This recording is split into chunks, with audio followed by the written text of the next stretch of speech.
अगर उपासक के हृदय में भोगों से घृणा नहीं आई है तो अभी उपासना का रंग नहीं, नाम जप नहीं चल रहा पक्का। हृदय की बात कहता हूं, आप देखो एक दिन चला के नाम देखो 24 घंटे, जलन पैदा हो जाएगी। अगर कोई आपसे बात करना चाहेगा, कुछ देखना, कुछ सुनना, कुछ बोलना, ये जहर लगने लगेगा आपको। देखो तो कर। अब आप मनोरंजन में लगे हो, किसी तरह समय कट रहा है, खाया पिया मौज मस्ती, ये जीवन ऐसे व्यतीत करने लायक नहीं। बड़ा दिव्य जीवन है, मानव देह पशुवत थोड़ी आचरण करना है। दिव्य दैवी सद्गुणों से युक्त होकर आप चाहो नारायण बन सकते हो, आप साकेतपुर जा सकते हो, आप शिव स्वरूप कैलाश में जा सकते हो, आप जो भाव चाहे दिव्य भाव में। ये जन्म मरण का दुख भोगते भोगते तुम्हें ऊबना नहीं आया। एक संकट कोई निवृत्त करने के लिए मारा घूमता है, यहां चले जाएं, वहां चले जाएं, और नाम गरज रहा है हर दुखों को मिटाने के लिए। कहीं जाने की जरूरत नहीं। राम कृष्ण हरि जो नाम प्रिय, राधा राधा राधा, सर्व मंगल होता चला जाएगा। ब्रह्मचर्य धारण करने वाले कोई बादाम हलवा घी की जरूरत ही नहीं भाई, बिल्कुल सच्ची बात। जैसे तप्त भूमि में पैर कैसे पड़ता है, ऐसी बिजली रहती ब्रह्मचारी के शरीर, बिजली।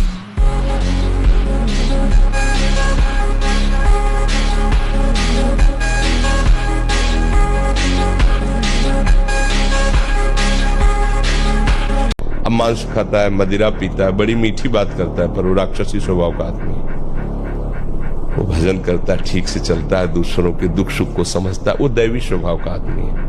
अब राक्षसी स्वभाव वाला दैवी स्वभाव वाला बन सकता है, और दैवी स्वभाव वाला चूक करे तो राक्षसी स्वभाव का बन जाएगा। परिवर्तनशील है ना स्वभाव, सच्चिदानंद थोड़ी है, वो तो परिवर्तनशील है। ये बात अच्छे से समझ लो, अच्छे से। इस सुख का प्रलोभन देकर बांधती सुख है नहीं, क्योंकि आप उपासक हो। जब सुख में उतरोगे तो कितने दिन फिर आपको घृणा होगी कि अरे धिक्कार हमारे जीव, फिर लौटने का चांस नहीं रहेगा। ध्यान से सुन लो, लौटने का चांस नहीं देगी माया। तुम्हारी ऐसी आंतरिक कमजोरी हो जाएगी, ऐसी वृत्तियां कमजोर हो जाएंगी कि तुम उस माया के इशारे पर नाचोगे, उसके विपरीत तुम बोलने की भी ताकत नहीं रख सकते। तो प्रार्थना मान लीजिए, ये खिलवाड़ नहीं है, पर स्त्री गमन सीधे दुर्गति है। जो कानून है वो कानून है, ये भगवत कानून है, वैदिक सिद्धांत है। और हमारा मन जब तक सिद्धांत से नहीं चलेगा, तब तक भले कोई बाहर दंड दे ना दे, हमारा हृदय हमको दंड देगा, जलाएगा। ऐसी परिस्थिति पैदा होगी कि आप जलते रहोगे बिना किसी कारण के। प्रार्थना है ये मन के बहकावे में वो ऐसे लोगों का संग जो कि अरे मनोरंजन है, मनोरंजन नहीं, तुम्हारा सर्वनाश है।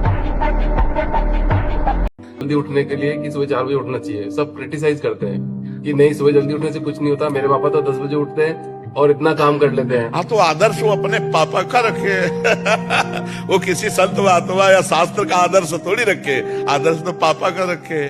जो 10 बजे तक सोता है वो कैसे आदर्श हो सकता है? आदर्श तो महापुरुष हैं जिन्होंने अपना जीवन भगवान के चरणों में अर्पित कर दिया है, जिन्होंने रात दिन तपस्या, उनसे हमें बात सुननी चाहिए, उनसे बात पूछनी चाहिए, वो हमारे आदर्श होते हैं। आदर्श ऐसे थोड़ी होते हैं विषयी पुरुष, चाहे कोई भी हो, आदर्श महापुरुषों को मानना चाहिए।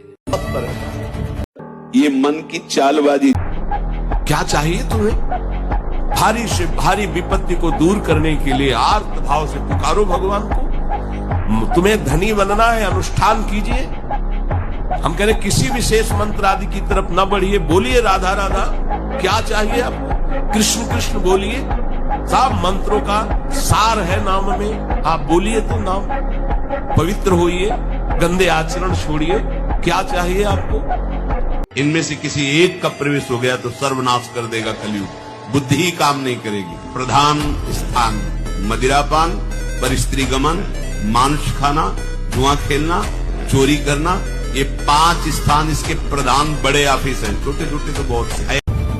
अपने हाथ से अगर ब्रह्मचर्य नष्ट किया जाए तो फिर अभ्यास बन जाता है। फिर वो अभ्यास कसम खाने पे भी नहीं छूटता। यदि ऐसी कोई गंदी बात है तो उसे छोड़ना ही आपको पड़ेगा, उसके लिए कोई जादू तमाशा। आप संयम से क्यों नहीं रहते? आप कुमार्गामी वृत्तियों को क्यों धारण करते हैं? आप भगवत प्राप्ति क्यों नहीं करते? जरा विचार करके देखो।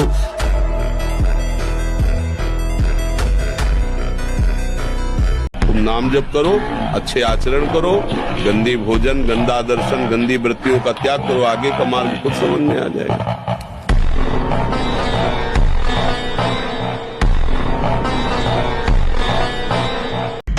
नियम पर बहुत ध्यान दीजिए। अगर नियम है 1:45 बजे उठने का, स्नान का, तो 1:45 बजे ही उठना चाहिए, 2 नहीं बजना चाहिए।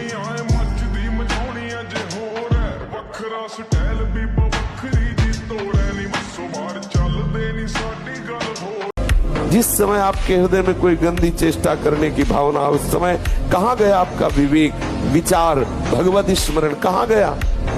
क्या करने जा रहा हूँ, किससे कर रहा हूँ, कौन है जो मुझे प्रेरित कर रहा है? कहाँ है विवेक आपका, कहाँ है ज्ञान आपका, कहाँ है आपका सतमार्ग का वो दृढ़ संकल्प जो भगवत प्राप्ति के लिए, भगवत प्रेम के लिए, भगवत चिंतन के लिए आपने स्वीकार किया है? जो कर चाहोगे हो जाए, पर पवित्र आचरण, साथ में पवित्र आचरण। एक किसान भी अन्न बोता है तो खेती को तैयार करता है। आपको अपने हृदय की भूमि तैयार करनी होगी। कामना पूर्ति के लिए ऐसे थोड़ी चला जाता है। देखो ना, शेरों का मार्ग है, सूरवीरों का, पूरे विश्व को ताल ठोक के परास्त करने वालों का ये मार्ग है। पूरे विश्व को, एक भी हमारा कोई सहयोगी नहीं है। जब हमारे मन ही, बुद्धि, चित्त यही हमारे सहयोगी, नहीं तो बाहर कौन सहयोगी होगा? साधक केवल अकेला, एक तरफ विश्व, एक तरफ अकेला।